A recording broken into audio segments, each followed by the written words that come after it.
Daily Hope time. 2 Chronicles, chapter 6.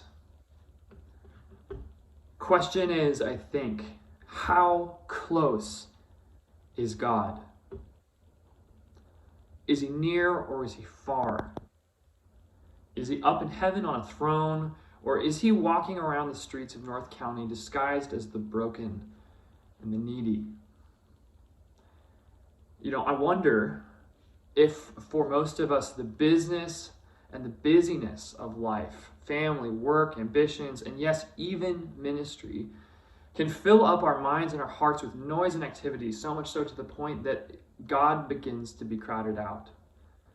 Maybe he's become an afterthought for you. Maybe this awareness, this attention to God only breaks into your head, into your heart when crisis hits, when you really need something, and he's become a crisis counselor, right? Or when you're praying because you want or need things, he's become a vending machine. Or maybe for some of us, we're actually afraid of God's presence. Maybe we've been so conditioned by the performance lie, the shame, that we're afraid for God to come close because we're convinced deep in our bones that it's going to mean punishment and rejection. Well, I think 2 Chronicles 6 is asking this question alongside of and for us. We see King Solomon here actually being this incredible leader. He's inaugurating the temple that David dreamt of, that he finally was able to build. The chapter opens with Solomon saying, "The Lord has said that he would dwell in a dark cloud.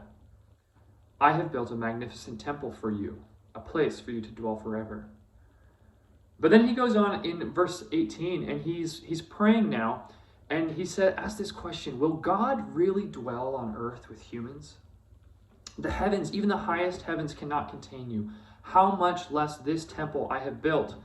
Yet, Lord my God, give attention to your servant's prayer and his plea for mercy. Hear the cry and the prayer that your servant is praying in your presence. May your eyes be open toward this temple day and night, this place of which you have said you would put your name there. May you hear the prayer of your servant, prays towards this place. Hear the supplications of your servant and of your people Israel when they pray towards this place. Hear from heaven, your dwelling place, and when you hear, forgive. So to our question, you may be asking, well, that's confusing. Solomon, even in his prayer here, says that God is in heaven, and so God, hear from heaven and forgive us. And yet, he also he's praying this prayer in the context of inaugurating the temple, the place where the Ark of the Covenant is going to come, the place where the center of life, culture, and worship in Israel is going to revolve around this. The presence of God will fill that place and will emanate and out over the land. So it's this both and. God is in heaven and God is here on earth. Now for us today, the story actually doesn't end there, right? It gets even more radical. The incredible opening of the Gospel of John says this in verse 14: "The Word became flesh and made his dwelling among us. We have seen his glory, the glory of the one and only Son who came from the Father, full of grace and truth." But the good news doesn't stop there, right? This is not that Jesus came, lived on earth, walked among us, fully man and fully God, died, was resurrected, okay? That's not just it. Remember, later in John, he's talking to his disciples saying, hey, I actually need to leave, right? Because when I leave, the advocate, the Holy Spirit, will come and be with you. And what does the presence of the Holy Spirit in the life of the believer, in the life of the church mean? Well, it is the affirmation, it is the revelation that you and I become the temple, become the dwelling place of the God of the universe. When was the last time that you stopped to really reflect on how mind-bending that is and how life-changing that truth can be? It is Christ who lives in me now. It is Christ who can animate a life of righteousness, a life on mission to partner with God as he is working to heal all things, to create beauty out of chaos.